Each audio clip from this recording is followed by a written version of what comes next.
ใจหมองค่ะ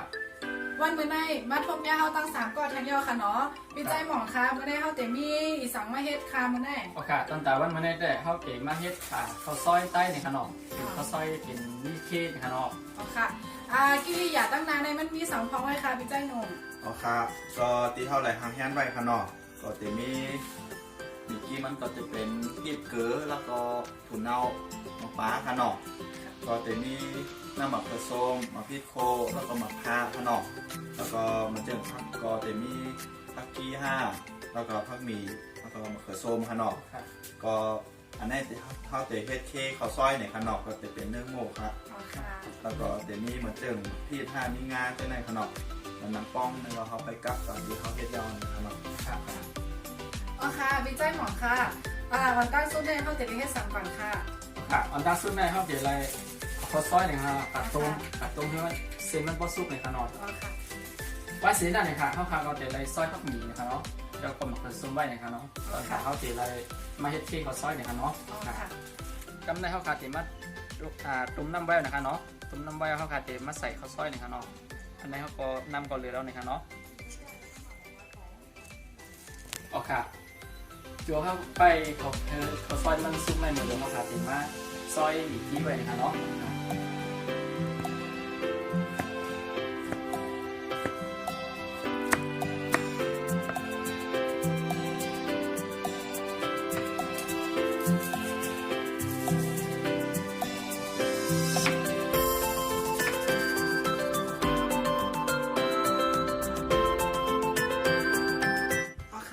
อันนี้ก็จะเป็นผักหมี่ฮ้อในค่ะเนาะเข้าก๊อกไว้ยาวในกั้มข้าวเต็มมาตำเฮก็เอากากโคตอนตาจะเป็นน้ำมันหอมมันค่ะ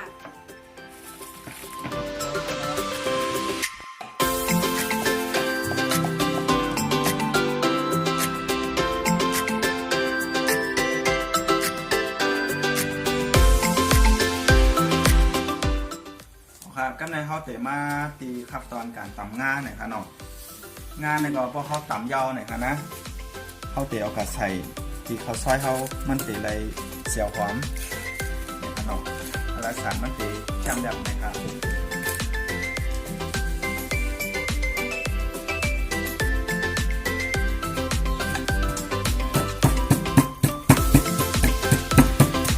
โอเคเมื่อเดี๋ยวเขาขาดเดี๋ยวมาโคผักหมี่ฮอนะคะเนาะตอนตาให้ตีใส่ในข้าวซอยมันหอมๆนะคะเนาะต้องเป็นอย่างไร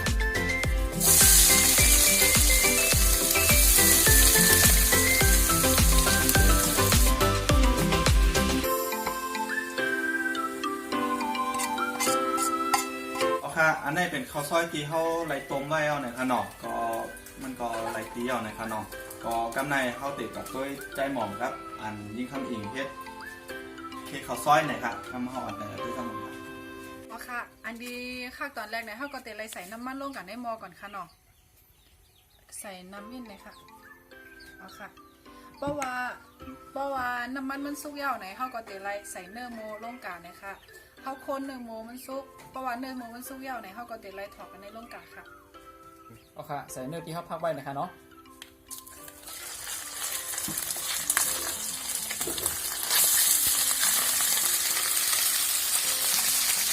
โอเคกำในเนื้อเขาก็ซุกหรือยาวไหนคะเนาะเขาเตะไรมาใส่อันที่ตาตอนตาเขาเตะอุกเคมันไหนค่ะในก็เตะมีทั้งหมี่ซอยไหนคะเนาะเฮียก็มะเขือส้มซอยไหนค่ะนี่ค่ะกำเขาเตะถอกลงกันในค่ะ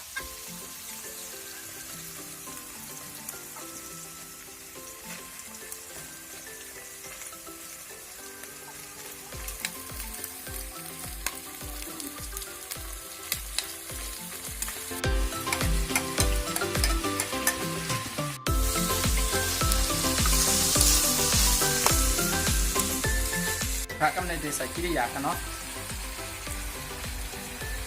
คือค่ะมันปลาฟองนะคะเนาะในเสร็จเกลือนี่ค่ะเนาะผมมันจางค่ะอ๋อค่ะอันนี้ก็จะเป็นฟองมิ้นเลยค่ะฟองมิ้น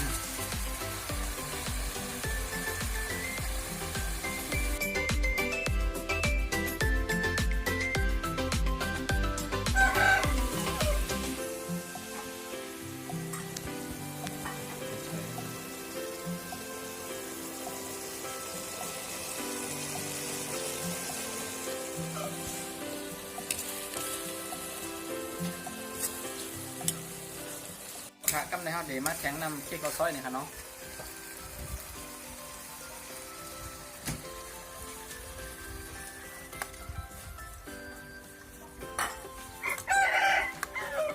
กำไรเขาขาดเดี๋ยวมาติดขาผมมันไว้ก่อนค่ะเนาะคนแต่ก็นำมันเดือดนี่ครับ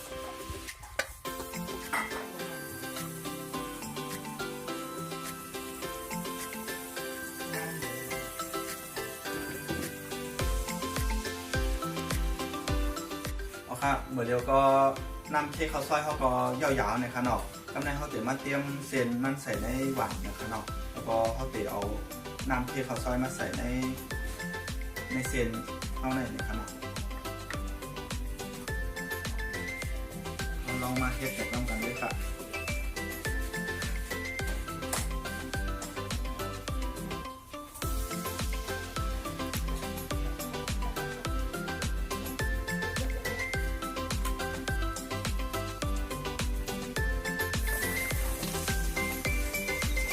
กำลังเขาเตรียมมาใส่เค้กข้าวซอยขนมข้าวซอยที่เขาเลยเยี่ยมไว้นะครับอันนี้ก็เป็นลอกลายการเฮ็ดกินข้าวซอยไต้เนี่ยครับเนาะข้าวซอยเหลืองครับ อ๋อค่ะกำในห้องก็เลยกัดใส่เข้มเรียบร้อยแล้วไหมคะเนาะกำในห้องแต่เลยมาใส่อันนี้กิริอย่างที่เขาเฮ็ดไว้ในโต๊ะแน่เลยค่ะอันแรกก็เขาจะใส่ง่าในค่ะเนาะง่าโคกแล้วก็ง่าต่ำที่เขาเฮ็ดไว้เมื่อกี้ค่ะง่าค่ะหมดพิษโคค่ะน้ำมันหอมค่ะใส่น้ำมันแล้วก็พักกี้หน่อยค่ะเนาะ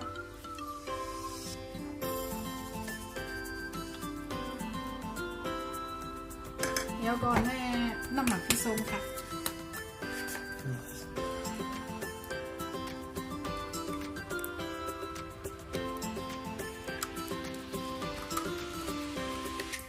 แล้วก็มาบีบมันน้ำใส่อินค่ะ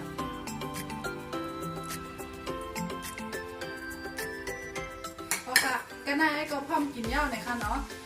เพราะว่าไผ่ที่เจอเพศห้าเจอวางห้าเนี่ยก็เข้าแต่ในแคมไหนนะคะเนาะก็น่าให้ก็พร้อมเด็กๆกินแล้วก็แคมดับเหย้าค่ะ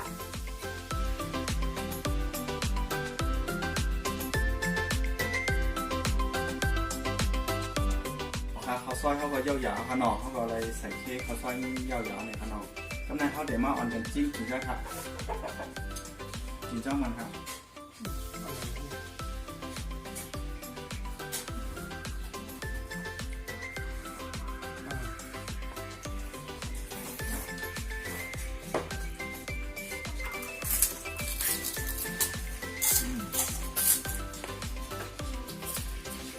จำได้ครับ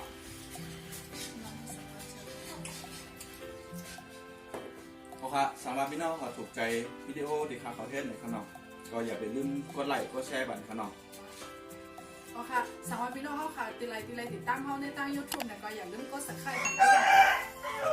โอเคคนแต่ว่าในไล่ข้าวซอยใต้เนี่ยก็ยอดตัวลีน้ำยาวครับสำหรับพี่น้องเขามีทหารถึงเส้นหือนี่ก็ย้อนต่างมาปั่นในเพจ Facebook กับเข้าคาอะไรเนี่ยค่ะเนาะจงก่อตั้ง YouTube เข้าคาอะไรค่ะเนาะโอเคตอนแต่ว่าเมื่อได้เขาสั่งก็พี่น้องเลยก็ย้อนผ่านยานดอนค่ะนี่นี่เข้าใจคนดีมากด้วยมากดไลค์กดแชร์แบบน้องค่ะครับ ขอบคุณค่ะ